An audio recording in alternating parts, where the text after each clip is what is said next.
کہانی اب اپنے اختتام کی طرف بڑھ رہی ہے، مگر یہ اختتام آنسوؤں، ندامت اور معافی سے بھرا ہوا ہے۔ برسوں پہلے جو خواب ایک معصوم بچے نے دیکھا، اب اس کی تعبیر کا وقت آ چکا تھا۔ وہی بھائی جنہوں نے حسد میں آ کر یوسف علیہ السلام کو کنویں میں پھینکا تھا، آج اسی یوسف علیہ السلام کے سامنے بے بس کھڑے تھے، مگر انہیں ابھی تک معلوم نہ تھا کہ یہ باوقار وزیر مصر ان کا بچھڑا ہوا بھائی ہے۔ یہ حصہ ہمیں سکھاتا ہے کہ اللہ جب فیصلے کرتا ہے تو صرف بدلہ نہیں، دلوں کی اصلاح بھی فرماتا ہے۔ حضرت یعقوب علیہ السلام کے بیٹے بنیامین کو ساتھ لے کر مصر پہنچے۔ جب یوسف علیہ السلام نے بنیامین کو دیکھا تو دل بھر آیا۔ یہ ان کی ماں کی نشانی تھی، ان کا اپنا خون۔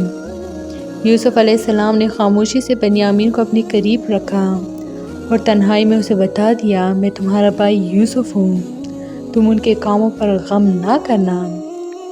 یہ لمحہ محبت اور صبر کا حسین امتزاج تھا، مگر ابھی تقدیر کا کھیل مکمل نہیں ہوا تھا۔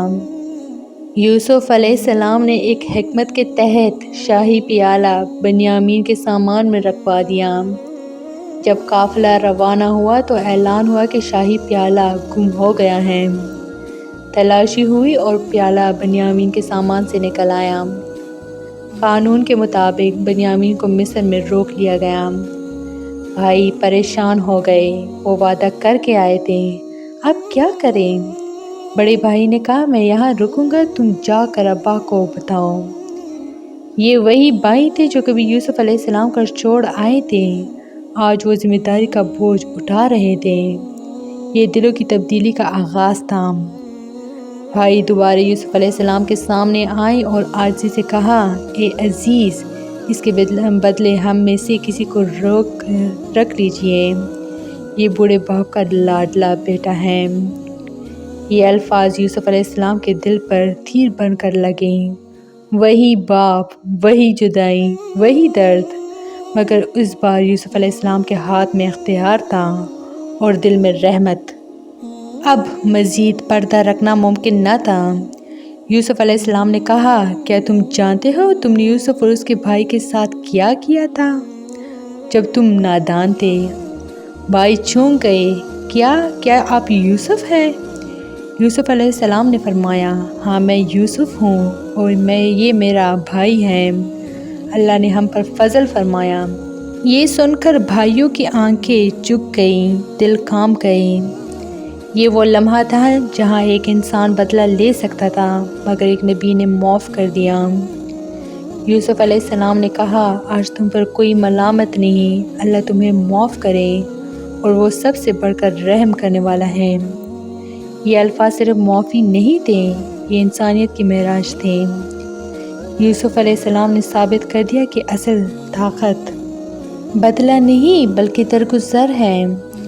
یوسف علیہ السلام نے اپنی قمیض بھائیوں کو دی اور فرمایا، یہ قمیض میرے والد کے چہرے پر ڈال دینا، ان کی بینائی واپس آ جائے گی، اور سب گھر والوں کو لے کر میرے پاس آ جانا۔ یہ وہی قمیض تھی جو کبھی جھوٹ کا ذریعہ بنی تھی، آج وہی قمیض سچ اور شفا کا وسیلہ بننے والی تھی۔ کنعان میں حضرت یعقوب علیہ السلام اب بھی اللہ سے امید لگائے بیٹھے تھے۔ انہوں نے کہا، مجھے یوسف علیہ السلام کی خوشبو آ رہی ہے، اگر تم مجھے بوڑھا نہ سمجھو۔ لوگوں نے اسے بڑھاپے کی بات کہا، مگر نبی کا دل سچ محسوس کر رہا تھا۔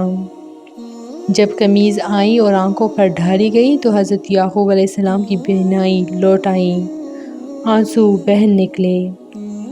یہ آنسو غم کے نہیں، شکر کے تھے۔ حضرت یعقوب علیہ السلام اپنے پورے خاندان کے ساتھ مصر روانہ ہوئے۔ یہ خاندان نہیں بلکہ ایک تاریخ سفر کر رہی تھی۔ جب مصر میں داخل ہوئے تو یوسف علیہ السلام نے اپنے والدین کو تخت پر بٹھایا اور سب نے ادب اور احترام میں سر جھکا دیا۔ یوں وہ خواب پورا ہو گیا۔ 11 ستارے، سورج اور چاند سب سجدہ ریز تھے۔ یوسف علیہ السلام نے کہا، اے میرے رب، تو نے مجھے خوابوں کی تعبیر سکھائی، آسمان و زمین کا پیدا کرنے والا تو ہی میرا ولی ہے، مجھے اسلام پر موت دینا اور نیک لوگوں میں شامل کرنا۔ یہ دعا بتاتی ہے کہ اقتدار کے بعد بھی عاجزی، کامیابی کے بعد بھی خوف خدا اور دنیا کے بعد بھی آخرت کی فکر، یہی نبیوں کا رستہ ہے۔ کہانی کا اختتام مگر پیغام زندہ۔ حضرت یوسف علیہ السلام کی کہانی یہاں ختم ہوتی ہے، مگر اس کا پیغام قیامت تک زندہ رہے گا۔ یہ کہانی ہمیں سکھاتی ہے حسد خاندان توڑ دیتا ہے، صبر انسان کو بلند کرتا ہے، پاک دامنی اللہ کو محبوب ہے، معافی دلوں کو آزاد کر دیتی ہے، اور اللہ کی تدبیر سب تدبیروں سے افضل ہے۔ آخری سبق، اگر آج آپ کنویں میں ہیں تو یاد رکھیں مصر کا تخت قریب ہے۔ اگر آج صبر کر رہے ہیں تو کل خواب حقیقت بنے گا۔ اللہ پر بھروسہ کبھی ضائع نہیں جاتا۔ تو یہ تھی میری آج کی ویڈیو، امید کرتی ہوں کہ آپ لوگوں کو بہت اچھی لگی ہوگی۔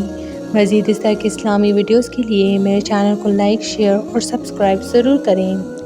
Stay tuned for more. Thanks for watching.